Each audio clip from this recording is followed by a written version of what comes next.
मैं बहुत देर से प्रोफेसर नवल किशोर भी हमारे साथ बैठे हैं, उनके पास भी आऊंगी क्योंकि सवाल आपसे पूछा गया है के शर्मा जी द्वारा। मुझे बताइए ना कि परिसीमन में हम जनगणना वाला फॉर्मूला तो अपना नहीं रहे हैं क्योंकि उससे साउदर्न स्टेट का नुकसान होगा। मुझे लगता है कि कोई भी पार्टी ये नहीं चाहेगी कि साउदर्न स्टेट का जो रिप्रेजेंटेशन का रेशो है वो बिगड़े। ये क्लियर हो रही है पिक्चर मोटी मोटी, ठीक है। कि जनगणना के आंकड़े हम रेफरेंस नहीं ले सकते हैं परिसीमन करने के लिए क्योंकि वहां स्थिति नहीं तो बहुत कम रिप्रेजेंटेशन हो जाएगा, राइट। अब जब हमें 2011 का ही परिसीमन वाला फॉर्मूला, मतलब जनगणना चाहिए ही नहीं हमें परिसीमन की सीटें बढ़ाने के लिए, ठीक है। तो सीटें बढ़ाने के लिए हमने एक 50% वाला सरकार के लिए फॉर्मूला लेकर आ रही है, तो फिर उसके बाद महिला आरक्षण लागू करवाने में दिक्कत क्या है अगर उस हिसाब से परिसीमन होना है। मैं आपकी बात समझती, अगर परिसीमन के हिसाब से, मतलब जनगणना, फ्रेश जनगणना के हिसाब से परिसीमन हो रहा होता तो फिर समझ में आता कि भाई आप अड़े रहिए उस कंडीशन पे।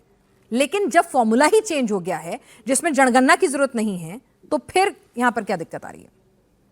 देखिए, पहली बात ये है पिनाज जी कि ये सारी दिक्कतें, सारा कष्ट इनको डिफेंड करना पड़ रहा है मनुस्मृति को, क्योंकि जहां उसका कोई नाम ले ले इनको दिक्कत होने लगती है उससे। हालांकि मनुस्मृति की जहां तक बात है, मनुस्मृति का विरोध बाबा साहब अम्बेडकर से लेके कोई भी महिला करेगी, ठीक है। कोई महिला ऐसी नहीं जो नहीं मत पलटाइए विषय। और दूसरा, अगर विषय पे बात करें, अभी विषय से मैं नहीं भाग रहा था, परसीमन की बात की थी। मनुस्मृति में मैं आ जाऊंगा, मैं मनुस्मृति में ज्ञान आपसे ज्यादा नॉलेज रखता हूं सर, मैं बताऊंगा आपसे ज्यादा नॉलेज। लेकिन पहले आप इसका उत्तर दीजिए। आपका नेता, आपको पता, आपके नेता ने क्या बोला, आपका नेता ने क्या बोला है, आपको पता था ये अमेंड करना पड़ेगा। आप ये दो तरफा आपको पता है आजकल। और दूसरी बात मैं उसी पे आता हूं, चुप हो जाएंगे तो बोलूंगा ना।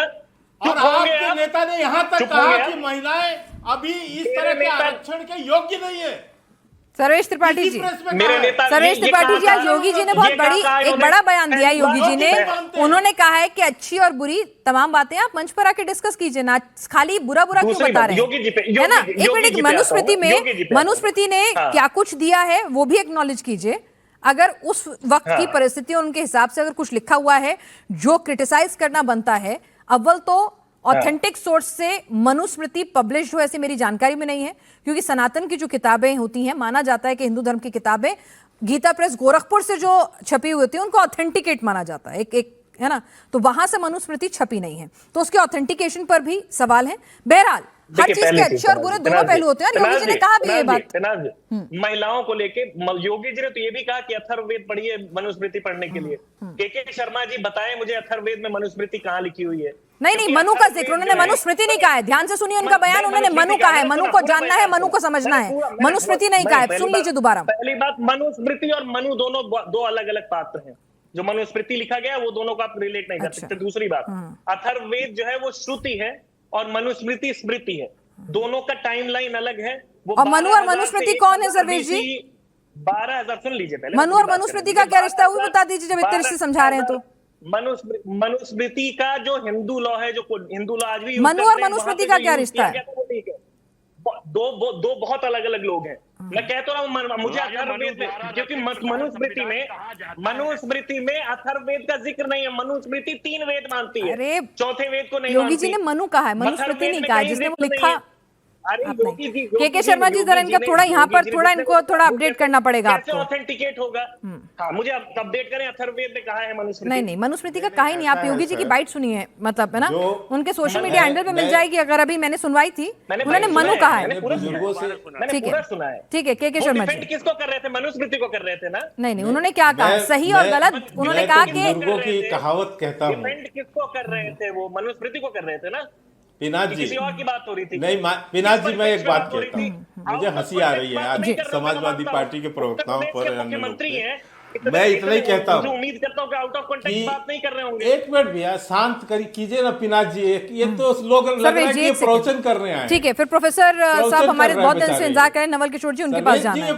ये प्रवचन कहीं और कीजिए। ठीक है, के शर्मा जी, इसके तरीके सीखिए। के शर्मा जी, एक मिनट। सर्वेश जी, आप तो ऐसे नहीं थे, जरा सुन लीजिए। अब मैं आपको बता, मैंने तो पुराने बुजुर्गों की कहावत सुनी है पिनाज जी, मैं आज उसको दोहराता हूं कि जो अर्ध ज्ञान होता है ना, शास्त्र का आधा ज्ञान, वो शस्त्र के बरोबर होता है। जब शास्त्र की अध्ययन नहीं होती है ना और उसका उल्लेख होता है तो इस शस्त्र के समान किया जाता है। और वही काम ये सर्वेश त्रिपाठी आज यहाँ पर बैठ के कर रहे हैं। ना इनको अर्थवेद पता है, ना मनुस्मृति पता है, ना जो बयान दिया गया है वो पता है। और अजय जी कम से कम आप तो कुछ ना बोले। आपका सर्वेश त्रिपाठी जी, मैं पढ़ देती हूँ, मेरे पास ट्रांसक्रिप्ट है। आप मनु पर उसी तरह गाली दे रहे हैं। नहीं, मैं तो उस पॉइंट पर आता हूँ जिस पर ये कह रहा हूँ, अखिलेश यादव ने महिला आरक्षण का विरोध करते हुए कहा कि महिलाएं आज की डेट में योग्य नहीं है, गायब उनको प्रशिक्षित करना पड़ेगा। बता दीजिए शर्मा जी, ये प्रेस कॉन्फ्रेंस करके कहा उन्होंने 19 अप्रैल को। तो ये योग्य ही नहीं मानते महिलाओं को आज की डेट पर। और ये अभी मैं गलत कह रहा हूँ तो ये प्रेस कॉन्फ्रेंस है पूरा उनका। अरे पूरा प्रेस कॉन्फ्रेंस मोदी जी नहीं है कि प्रेस कॉन्फ्रेंस नहीं करेंगे, जिसमें उन्होंने कहा मोदी जी नहीं है करना पड़ेगा, भागेंगे, नहीं तो वो सरपंच पति की तरह हो जाएंगे। ये उनकी भाषा है।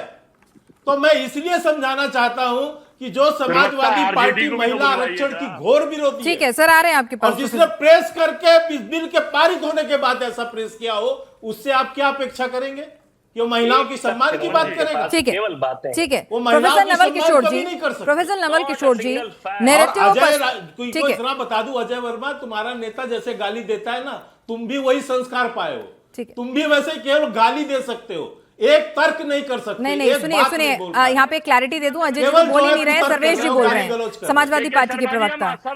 हाँ, अभी एक मिनट रुकिएगा, एक मिनट प्रोफेसर, इससे पहले अजय जी का, अच्छा आप उसका जवाब दे रहे थे। नवल किशोर जी, प्रोफेसर नवल किशोर जी, पर्सपेक्टिव और नैरेटिव, भाई अगर आपको महिलाओं की इतनी फिक्र है, आप मनु का जिक्र करके बताना भी चाहते हैं कि भाई बहुत रिग्रेसिव सोसाइटी और सोच वाले लोग हैं, तो आप सदन के भीतर क्यों नहीं सपोर्ट करके, मोदी जी तो कह रहे हैं ना लाल किले की प्राचीर से भी, क्रेडिट भी ले लीजिए भाई, सब आपका कर दीजिए ना, साथ दे दीजिए।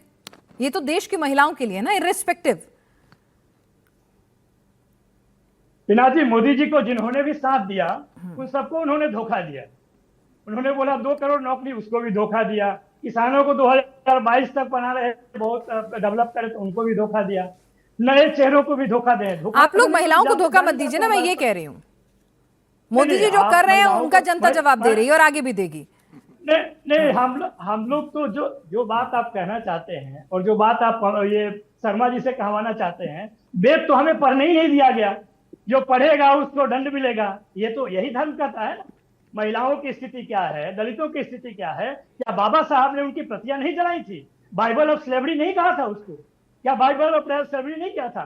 क्या मनुस्मृति के माध्यम से जातिगत गैर बराबरी हो या अनटचेबिलिटी हो या ऑपरेशन ऑफ वुमेन हो? प्रोफेसर नवल किशोर जी, मनुस्मृति के हिसाब से देश चल रहा है, संविधान के हिसाब से, मैं आपसे सीधे पूछ रही हूँ, पीडीए में कौन बांट रहा है देश को? अब ऐसे मत करिए ना, कौन बांट रहा है? कभी पंडित हो जाता है, कभी पिछड़ा हो जाता है, कौन कर रहा है? प्रोफेसर नवल किशोर जी, मैंने कहा ना, अच्छा गप गप। हाँ देखिए, आप तो इतना अत्याचार करते हैं कि लास्ट में मौका देते हैं बोलने। नहीं, लास्ट नहीं, आपको पूरा मौका दूंगी, आप बोलिए ना। टॉपिक पर आ जाएंगे तो अच्छा रहेगा, नहीं तो बोल लीजिए जो मन है। टॉपिक पे बोलने दीजिएगा तो टॉपिक पे आ रहे हैं। जातीय जनगणना के पक्ष में भारतीय जनता पार्टी 2010 में कहा थी, 2018 में कहा थी, 2021 में कहा गई, और आज तक वो क्या कह रही है आप देख लीजिएगा तो पता चल जाएगा कि कितना दोहरा चरित्र है भारतीय जनता पार्टी के किसी मुद्दे पे। हम तो कह रहे थे कि आप 24 में ही दे देते।